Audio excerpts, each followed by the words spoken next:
ఎండోమెట్రియాసిస్లో future ఫర్టిలిటీని protect చేయడానికి కొంతమంది egg freezing వెంటనే చేయించుకోమంటారు, కొంతమంది అవసరం లేదంటారు.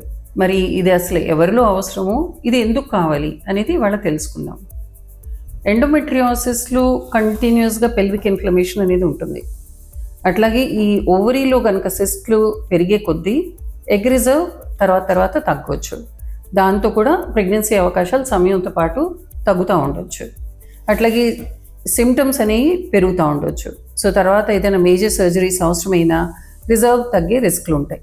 ఓవరీలో ఇన్ఫ్లమేషన్ ఇవన్నీ పెరిగి తర్వాత సక్సెస్ రేట్స్ తగ్గొచ్చు. కాబట్టి ఎండోమెట్రియోసిస్ ఉన్నప్పుడు ప్రెగ్నెన్సీ అప్పుడే వద్దు అనుకుంటున్నారు, మనం ఇంకా 2-3 సంవత్సరాల సమయం ఉంది, ఇప్పుడే ప్రెగ్నెన్సీ వద్దు అనుకున్న సందర్భాల్లో అలాంటప్పుడు మనం ఎగ్స్ని తీసి అవి ఫ్రీజ్ చేసేసుకోవటం మంచిది. ఎందుకంటే సమయం పోయే కొద్దీ ఫర్టిలిటీ అవకాశాలు ఇంకా కూడా చాలా వరకు తగ్గుతాయి. మరి ఇది ముఖ్యంగా చిన్న వయసు ఉన్న వాళ్ళలో, 35 సంవత్సరాల లోపల ఉన్న వాళ్ళలో సిస్ట్లు బాగా పెరుగుతున్నప్పుడు కానీ సర్జరీ అవసరమైనప్పుడు, బికాజ్ సర్జరీ చేసినప్పుడు మళ్ళీ కూడా ఈ నార్మల్ టిష్యూ డ్యామేజ్ అయ్యి రిజర్వ్ ఇంకా కూడా తగ్గొచ్చు ఫ్యూచర్లో. కాబట్టి సర్జరీకి ముందు ఎగ్ రిజర్వ్ తీసుకుని మనం ఫ్రీజ్ చేసుకుని పెట్టుకోవడం వల్ల ఫ్యూచర్ ఫర్టిలిటీ ప్రొటెక్ట్ చేయొచ్చు. అయితే ఫ్యామిలీ హిస్టరీ ఆఫ్ మెనోపాజ్ అంటే కొంతమందికి హిస్టరీ ఉన్నప్పుడు కూడా ఎండోమెట్రియోసిస్ మైల్డ్గా ఉన్నా కూడా ఈ ఎగ్ ఫ్రీజింగ్ అనేది చాలా వరకు ఇంపార్టెంట్. మరి ఇది ఎవరిలో అవసరం లేదు అంటే ఎలాగో ఇంకా మనం ఫ్యూచర్లో తొందరగానే మనం ప్రెగ్నెన్సీకి ప్లాన్ చేస్తున్నాం అనుకున్నప్పుడు, డిజీజ్ మైల్డ్గా ఉన్నప్పుడు, ఎగ్ రిజర్వ్ నార్మల్గా ఉన్నప్పుడు మేబీ ఫ్రీజింగ్ అనేది అప్పటికప్పుడే అవసరం ఉండకపోవచ్చు. అయితే ఎగ్ ఫ్రీజింగ్ గురించి మనం తెలుసుకోవాల్సిన నిజాలు ఏంటంటే, ఎగ్ ఫ్రీజింగ్ కూడా సక్సెస్ని తర్వాత గ్యారంటీ ఇవ్వదు. అండ్ దీనిలో కూడా మల్టిపుల్ సైకిల్స్ అవసరం ఉండొచ్చు. ఇప్పుడు చాలాసార్లు ఎండోమెట్రియోసిస్లో ఇంత ఎగ్ కౌంట్ ఉండదు, ఎగ్ రిజర్వ్ బాగా తగ్గిపోతుంది. సో మనకు ఒక్కొక్క సైకిల్లో ఎక్కువ ఎగ్స్ రావు.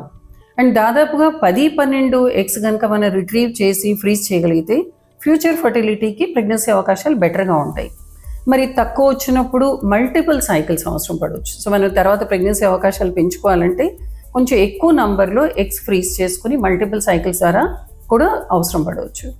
మరి ఇవన్నీ రిస్క్ దీనిలో ఉన్న తర్వాత ఫ్యూచర్ ఫర్టిలిటీని మనం దీని ద్వారా ప్రొటెక్ట్ చేయడానికి హెల్ప్ఫుల్గా ఉంటుంది. మరి కామన్గా జరిగే మిస్టేక్స్ ఏంటంటే, అసలు మనం దీని గురించి ఆలోచించకపోవటం ఆర్ లేట్గా డెసిషన్ తీసుకోవటం. సో దానివల్ల ఎగ్ ఫ్రీజింగ్ ఆలస్యంగా 35 సంవత్సరాల తర్వాత చేయించుకున్నా కూడా అవకాశాలు తగ్గుతూ ఉండొచ్చు. బికాజ్ ఏజ్తో పాటు ఎగ్ క్వాలిటీలో కూడా మార్పులు వస్తాయి, దానిలో క్రోమోసోమల్ అబ్నార్మాలిటీస్ ఎక్కువ అవుతాయి. సో దానివల్ల కూడా ప్రెగ్నెన్సీ అవకాశాలు తగ్గవచ్చు.